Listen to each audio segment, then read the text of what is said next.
Herkese merhaba dostlar, ben Ozan. 2023'te kullanmak serisine benden en çok istenen cihazlardan olan iPhone 7 ile devam ediyoruz. iPhone 7 artık efsane diyebileceğimiz 7 yıllık bir telefon. Fakat sunduklarıyla eski bir cihaz mı? Bunu birazdan göreceğiz. Öncelikle fiyatlardan başlarsak Apple Türkiye garantili olarak iPhone 7 tabii ki artık satılmıyor. Yalnızca ikinci el ve yenilenmiş 12 ay garantili olarak alabiliyoruz. Şu anda 32 GB'lık bir iPhone 7 3700 bandında yenilenmiş olarak alabiliyorken ikinci el kısmında da 3000-3500 bandında gayet temiz, orijinal ekranlı, değişensiz iPhone 7'leri rahat bir şekilde bulabiliyoruz. Yenilenmiş mi yoksa ikinci el mi daha mantıklı? Bunu son bölümde konuşacağız. Bu serinin devamı için de videoyu beğenmeyi ve abone olmayı unutmayın. Şimdi iPhone 7'yi incelemeye başlayalım.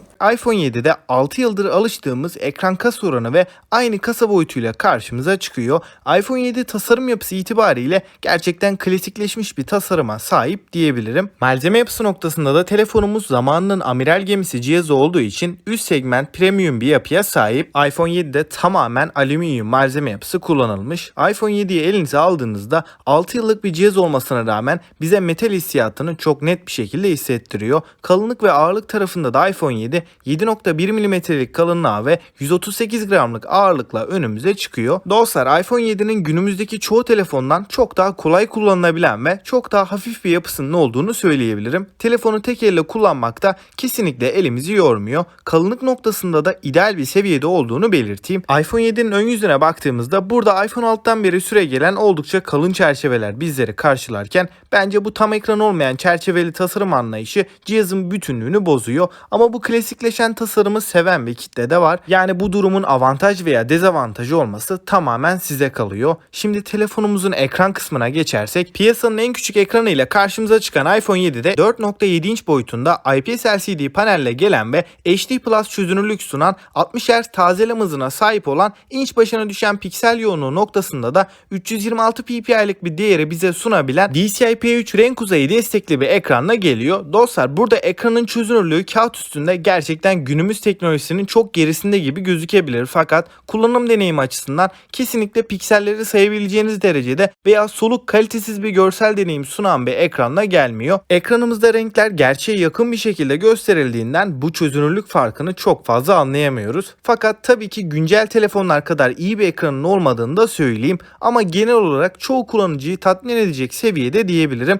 Burada özellikle en büyük iki dezavantaj, biri ekran kasa oranı, diğeri de ekran boyutunun gerçekten çok küçük olması. Bunlar sizin için problem değilse iPhone 7'nin ekranından memnun kalacağınızı söyleyebilirim. Buna ek olarak ikinci el alırken de ekranın değişmemiş olması önemli bir detay. iPhone 7'nin ekranı değiştiği zaman bu söylediklerim tamamıyla tersi yönüne dönecek. Hem parlaklık oranı olarak hem de renk başarımı noktasında kötü bir seviyeye geleceğini belirteyim. Bunun yanında parlaklık oranına da değinmem gerekirse, ekranımız 625 nit seviyesine kadar çıkabiliyor. Güneş ışığı altında ekranı görme konusunda çok fazla bir zorluk yaşamıyoruz. Dostlar, eğer telefondan çok fazla dizi film izlerim, YouTube'da takılırım diyorsanız iPhone 7'yi almanızı önermiyorum. Çünkü hem ekran boyutunun küçük olması hem de kalın çerçeveleri nedeniyle herhangi bir video izlediğimizde görsel bütünlüğü bozan detaylardan diyebilirim. Şimdi telefonumuzun bence fiyatına göre halen en iyi olduğu alanlardan birine, yani kameralarına bakarsak, iPhone 7'de arka tarafta tekli bir kamera sistemini görüyoruz. Bu kameramızda 12 megapiksel f1.8 diyafram değerine sahip, HDR yapay zeka ve portre modunda destekleyen zamanına göre kaliteli bir sensörle karşılaşıyoruz.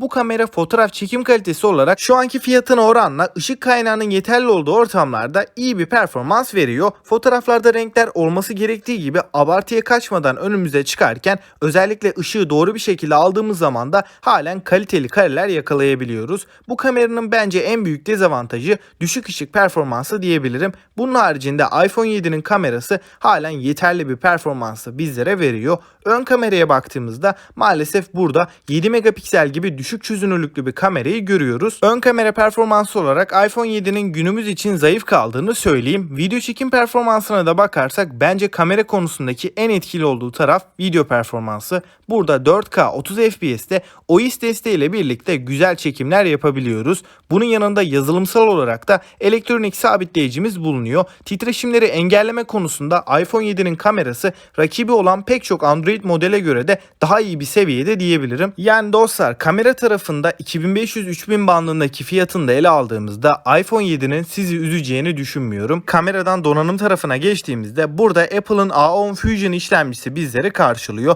Bu işlemcimize eşlik eden RAM miktarımız da 2 GB olarak karşımıza çıkarken depolama alanı olarak da 32 GB'dan 256 GB'a kadar seçenekler sunulmuş durumda. İşlemcimizin teknik detaylarına değinmeden gündelik kullanımda ve oyunlarda bize nasıl bir performans verdiğine bakarsak öncelikle PUBG'de akıcı ve dengeli grafiklerde 45 FPS'te, HDR'da da 30 karede oynatabiliyor. Açıkçası bu kadar yüksek kare hızını bu fiyat bandındaki hiçbir cihazda göremezken iPhone 7'de böyle bir performansın bizlere halen sunuluyor olması oldukça etkileyici. Uzun süreli oyun deneyimi açısından patlama sahnelerinde ve kalabalık ortamlarda FPS drop'u arada olabiliyor ama genel olarak akıcı bir oyun performansı alabildiğimizi belirteyim. Fakat cihaz PUBG gibi yüksek grafikli oyunları oynarken belirgin bir şekilde ısınıyor ve pil tüketimi açısından da gerçekten çok hızlı bir şekilde bu oyunların pilimizi tükettiğini söyleyeyim. Yani ortalama 2 ile 2,5 saat arasında bir PUBG oynadığımızda bataryamız %100'den %0'a gelmiş oluyor. Eğer oyun oynamak için bu telefonu alacaksanız ben pek tavsiye etmem, ancak arada bir oyun oynamayı düşünüyorsanız iPhone 7 size yeterli gelecektir. iPhone 7'de bulunan 2 GB'lık RAM sizi kesinlikle korkutmasın, çünkü iOS ekosisteminde bu RAM miktarı herhangi bir problem yaşatmıyor. Gerek uygulama açılış hızlarında gerekse arka planda uygulamaları açık bıraktığımızda da herhangi bir yavaşlama, donma, takılma problemi yaşamıyoruz. Genel kullanımda iPhone 7 bize tepkisel bir deneyim sunuyor. Küçük boyutuyla birlikte de tek elle kullanması da oldukça kolay bir cihaz. Dostlar, performans konusunda da uzun yıllar sorun yaşamayacağınız bir cihaz diyebilirim. Tabii ki burada cihazın batarya sağlığı işlemcinin performansında da çok büyük bir etken. Yani batarya sağlığınız %80'lere ve daha da altına geldiğinde telefonunuzda yavaşlama, kasma, donma sorunları yaşayabilirsiniz. Yani bataryayı en az 2 yılda bir değiştirmenizi öneririm. Şimdi iPhone 7'nin bataryasından bahsedersek burada 1960 mAh'lik küçük bir batarya bizleri karşılarken telefonumuzda sadece 5 Watt'lık bir şarj desteğinin olduğunu söyleyeyim. Yani burada herhangi bir hızlı şarj desteğimiz bulunmuyor. iPhone 7 batarya performansı olarak gerçekten kötü. Orijinal piliyle ortalamada 3,5 en fazla da 4 saat gibi ekran süreleri verebiliyor. Oyun oynarsanız da bu süreler 2 saat civarına kadar da düşebiliyor. Batarya performansı olarak zaten çıktığı dönemde de iyi bir cihaz değildi. Şu anda da yeni gelen güncellemelerle uygulamalar telefonumuzun işlemcisini daha çok yorduğundan batarya performansı maalesef daha da kötü bir hale geldi. Ama gün içinde çok fazla telefonla uğraşmıyorsanız, bir de pil tasarrufunda kullanırsanız belki bir gününüzde çıkartabilir. Bataryadan şimdi telefonumuzun güvenlik seçeneğine değinirsek, burada yalnızca Home tuşuna entegre edilmiş parmak izi okuyucuyu görüyoruz. Bu parmak izi okuyucu gerçekten çok stabil ve hızlı bir şekilde çalışıyor. Burada ikinci nesil bir Touch ID sensörü kullanıldığından parmağımıza dokundurduğumuz anda ekranımızın kilidini çok hızlı bir şekilde açabiliyoruz. iPhone 7'nin hoparlörlerine bakarsak stereo hoparlör sistemi önümüze çıkarken bu hoparlörler hem ses yüksekliği olarak hem de seslerin doygunluğu tarafında güzel bir performansı bizlere verebiliyor. Kablosuz bağlantılarda da Wi-Fi 5 ve Bluetooth 4.2 teknolojisine yer verilmiş. Buna ek olarak suya ve toza karşı dayanıklılıkta da IP67 sertifikasıyla korunan iPhone 7'de 1 metre suya 30 dakika boyunca dayanıklılık sergileyebiliyor. Dostlar, iPhone 7 iOS 10 ile çıkan bir cihaz. Şu anda da iOS 15 sürümünü sorunsuz bir şekilde aldı. Zaten genel yazılım performansı olarak da stabilite ve verimlilik açısından en iyi işletim sisteminin iOS olduğunu da rahatlıkla söyleyebiliriz. Eğer batarya sağlığınız iyi bir seviyede olursa ve depolama alanında sonuna kadar doldurmadığınız sürece bu konuda herhangi bir sorun yaşayacağınızı düşünmüyorum. Dostlar, iPhone 7 eski iPhone'lar herkese göre değil. Çünkü baktığımızda gerçekten ciddi eksilerle karşılaşabiliyoruz. Kimileri için avantaj olsa da küçük ekranlı olmaları bu cihazları tercih etmemek için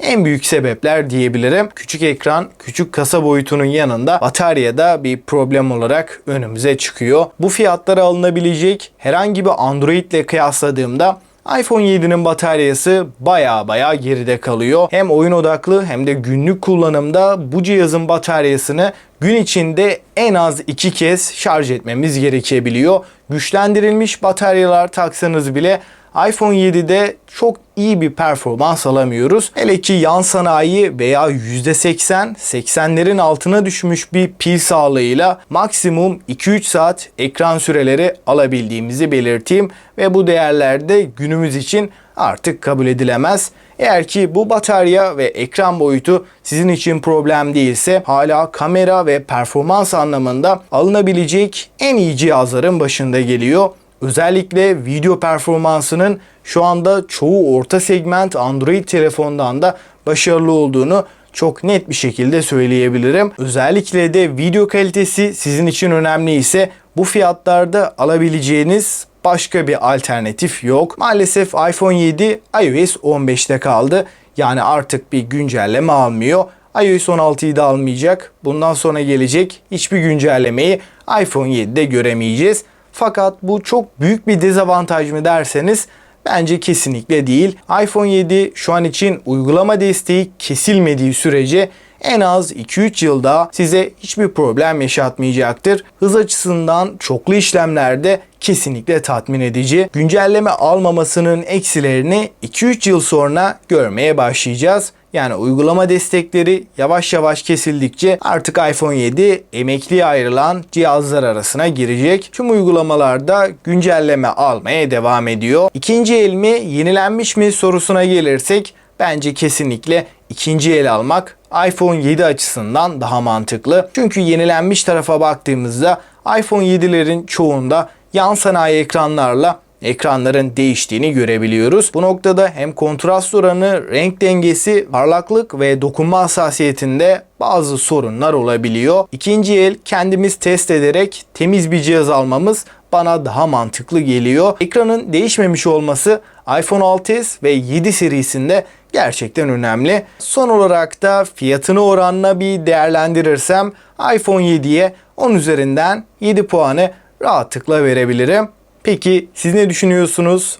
iPhone 7 2023'te alınır mı? Görüşlerinizi mutlaka yorumlarda bekliyorum. Gelecek videolardan haberdar olmak için de abone olup bildirimleri açmayı unutmayın. Sonraki videoda görüşünceye dek hoşça kal.